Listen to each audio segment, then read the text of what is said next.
ఈరోజు 100 రోజులైన పూర్తి సందర్భంగా ముఖ్యమంత్రి గారు బీజేపీ అధ్యక్షురాలు పురంధేశ్వరి గారు, మా రాష్ట్ర అధ్యక్షులు శ్రీనివాస్ గారు వారి సందేశం స్ఫూర్తినిచ్చింది. అలాగే ఈరోజు ప్రజల దగ్గర ఈ 100 రోజుల పరిపాలన అమలు చేసే పథకాల మీద మా గౌరవం పెరిగింది.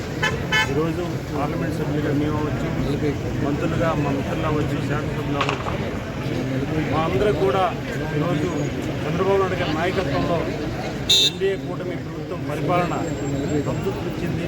అలాగే మన ముఖ్యమంత్రి చంద్రబాబు నాయుడు గారు ఇస్తున్న సూచనలు సలహాలు రేపు భవిష్యత్తులో ఏదైతే 5 ఏళ్ళ పరిపాలన అద్భుతంగా జరగబోతుంది. వారు ఇచ్చిన హామీల కంటే భిన్నంగా ఇంకా ముందుకు వెళ్ళి వారు చేశారు. 100 రోజు పరిపాలన 1000 అడుగులు వేసే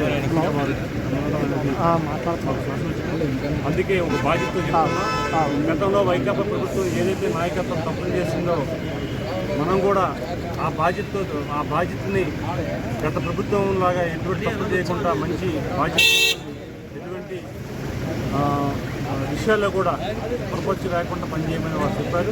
అదేవిధంగా ఎన్డీఏ కూటమి నాయకత్వం ఒక కుటుంబం ఉన్నారు. ఆ కుటుంబానికి అనుగుణంగా మేము పనిచేస్తామని తెలియజేస్తున్నాం.